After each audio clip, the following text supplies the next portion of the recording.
Flash कीजिए अगली खबर। बलोच विद्रोहियों का कहर, 9 लोगों को बस से उतारकर हत्या की, पहले लोगों से पहचान पूछी और फिर गोली मारी। सभी मृतक पाकिस्तान के पंजाब के रहने वाले थे। पाकिस्तान को इस समय कई दवाइयां वो पिलाई जा रही हैं जो वो दुनिया को पिला रहा था। जी बिल्कुल, आप ये देखिए कि पाकिस्तान ने यही बात करी थी पहलगाम में, कोई डाउट नहीं है। चित्ती सिंहपुरा में उन्होंने सिखों से पूछ पूछ के सिखों को मारा धर्म, यहां पे उन्होंने पहलगाम में हिंदुओं को मारा। यही पाकिस्तानी पंजाबियों के साथ बलोचिस्तान में हो रहा है कि चुन चुन के बस से उतारते हैं और मारते हैं। आज से 48 घंटे पहले उन्होंने क्या करा था, एक पूरी पाकिस्तानी फौज की चौकी पर कब्जा कर लिया, करीब 16 लोगों को मारा, पहले 13 लोगों को मारा था और बाद में 3 और लोग मर गए।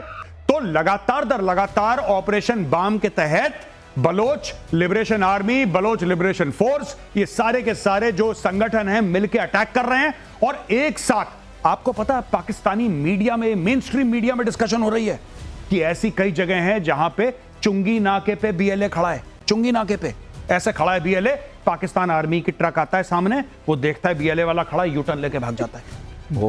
ये हाल है बलूचिस्तान के अंदर। जब तुम बाम कहते हो मुझे लगता है कि बाम लगा रहे हो। नहीं, वो वाकई माइग्रेन पे आप बाम ये सर बाम जो है, बाम तो सीढ़ी को कहते हैं वैसे। बाम से उतरती है जब हसीन पोसीदा जिस्म की नजाकत को सीढ़ियां समझती हैं। ये बाम जो है मतलब ऊंचाई से नीचे की तरफ आना, ये बाम ऑपरेशन जो है ये क्या आखिरकार ये बड़ा मुश्किल करने वाला पाकिस्तान के लिए? ये मुश्किल कर चुका है ऑपरेशन बाम, क्योंकि जो बलोच विद्रोही हैं, जो फ्रीडम फाइटर्स हैं, बलोच फ्रीडम फाइटर्स, वो अब डायरेक्टली इनके कैंप्स में, पाकिस्तान के जो हेल्ड कैंप्स हैं जहां पे पाकिस्तानी आर्मी है, वहां पे पहले भी अटैक करते रहे, ऐसी बात नहीं कि पहला अटैक है, लेकिन अब अटैक और तेज हो गया है and they have started occupying Pakistani camps. तो ये जो दवाई आपको दी जा रही है पाकिस्तान में, खास तौर से वहां की जो आर्मी और वहां का ये कथित पॉलिटिकल रिजीम है, ये दवाई आपको कैसी लग रही है? अच्छी लग रही है? आने वाले दिनों में आपको ये और मिलेगी। ये खबर देखिए, भारत बना रहा है अवैक्स विमान, ब्राजील के साथ मिलकर ये काम, आसमान में आंख का काम करता है अवैक्स, और ब्राजील के साथ मिलकर ये खास तौर से मैन्युफैक्चरिंग के मामले में, टेक्नोलॉजी ट्रांसफर के मामले में, अपने दोस्त बनाने के मामले में किनके साथ हम काम करेंगे। ये भी मैंने सुना था कि PL-15 जो हमने मारा था उसकी भी जो हमने खोज खबर ली है अपने कुछ दोस्त कंट्रीज के साथ हमने साझा की, जापान के साथ हमने शेयर करी है। बिल्कुल ठीक है। और ये जो खबर आप एवैक्स की बताए, airborne warning and control systems, इसमें क्या है कि जो जहाज है या तो बोइंग या बॉम्बार्डियर का आपने बॉडी ले ली, खूबसूरत ग्राफिक्स जी, बोइंग या बॉम्बार्डियर से आपने इसकी बॉडी ले ली, लेकिन जहाज हमने नहीं बनाया। लेकिन इसका पूरा जो इलेक्ट्रॉनिक्स वाला मामला है, इसका पूरा जो खोज खबर वाला मामला है, जो इसकी सॉफ्टवेयर है, वो सारी की सारी इंडिजिनस है और वो बनाई है DRDO ने। ये सबसे बड़ी बात है। So we are taking some technology from Brazil but the main technology is made in India. Gaurav बिल्कुल सही बोला है। ये बनता है centre for airborne systems CAPS में, बैंगलोर में बनता है। और ये जैसे गौरव ने बताया, ये जहाज ब्राजीलियन है और उसमें जो सामान है, इलेक्ट्रॉनिक्स जो है, वो DRDO ने अपने आप बनाई है। ये बहुत बड़ी बात है। मैंने एक बार आपके शो में ही बोला था कि हमें जो उसके लिए चिप चाहिए, जो उस जिसको EISA रेडार बोलते हैं, एक्टिव इलेक्ट्रॉनिकली स्कैन अरे रेडार, उसकी जो चिप होती है वो हम बनाने लगे हैं। वो बहुत क्रिटिकल टेक्नोलॉजी है बनाने के लिए, और गैलियम आर्सेनाइड से बनाते थे, गैलियम आर्सेनाइड वाली हम बनाने लगे। तो आप ये कह रहे हैं कि जो कभी सपना था भारत में बनाया जाना, अब वो मूर्त रूप ले रहा है, करने लगे। DRDO ने बहुत सक्षम किया है। इसके बाद आप देखिएगा, ये बड़ी चीज है अपने आप। तो DRDO की जय हो। आत्मनिर्भर बनाने के मामले में इसका बड़ा महत्वपूर्ण योगदान है। और अगली खबर देखिए, देश में पहला माउंटेड गन सिस्टम बना, 80 सेकंड में फायरिंग के लिए तैयार हो जाता है। पहाड़ी क्षेत्रों में शूट एंड स्कूट, मारो और वहां से अलग हो जाओ। इसकी क्षमता, माउंटेड गन सिस्टम में 155 to 152 कैलिबर की तोप लगी हुई है। और ज्यादा बताएंगे मेजर गौरव आर्य। देखिए साहब, ऑटोमेटिक लोडिंग है। सबसे पहले ये देख लीजिए, ऑटोमेटिक लोडिंग है, यानी कि एक रोबोटिक आर्म है जो शेल लेता है, शेल को लोड करता है, कंप्यूटर पूरा का पूरा उसका लैटिट्यूड लॉन्गिट्यूड लेता है और गन फायर करती है। और फायर करने के बाद लिफ्ट करते हैं गन को ऊपर, अपने आप लिफ्ट होती है हाइड्रोलिक से और मूव कर जाती है। शूट एंड स्कूट यानी कि आपने ठोका, आप भागे वहां से। क्यों? क्योंकि काउंटर बॉम्बार्डमेंट आएगा। जब दुश्मन आपके शेल का फ्लाइट पाथ समझ लेगा, तो फिर उसका कंप्यूटर बोलेगा कि शेल यहां से पॉइंट ऑफ ओरिजिन है इंडिया का, यहीं पर वापस बम मारो। उससे बचने के लिए आपने फायर करा, आप वहां से गए। यही काम हमास करता था। हमास क्या करता था कि अस्पताल के ऊपर लगाए रॉकेट और इजराइल को मारा। जब इजराइल का कंप्यूटर यह रीड करता था कि हमास यहां से फायरिंग कर रहा है, तो इजराइल का कंप्यूटर वहीं पे मिसाइल भेजता था। अब इजराइल को क्या पता कि जो मिसाइल का ओरिजिन का पॉइंट है, that is actually a hospital.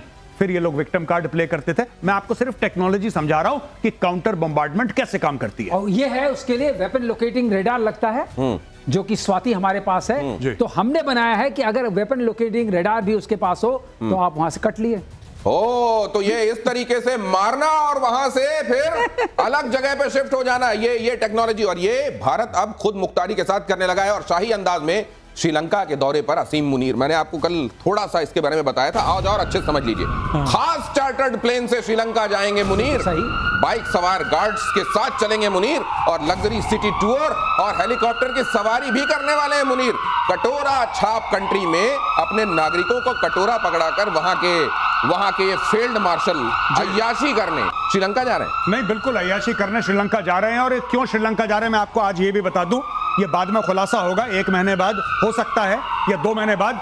आज मैं बता दूं, ये चाइना का पैगाम लेकर जा रहा है। ये चाइना, क्योंकि पाकिस्तान के पास कुछ है नहीं श्रीलंका को देने के लिए। पाकिस्तान भिखारी देश है, क्या लेगा और क्या देगा।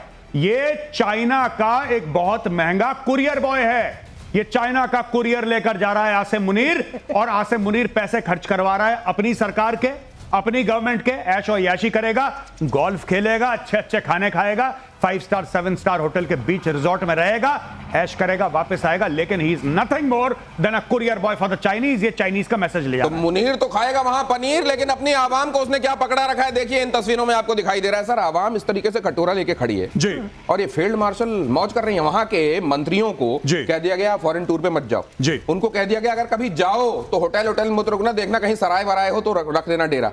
और ये जा रहे हैं वहां 7 स्टार में रुकेंगे। ये मंत्री थोड़ा, ही तो मालिक है पाकिस्तान का भाई, ये मालिक है, ये माई बाप है पाकिस्तान का।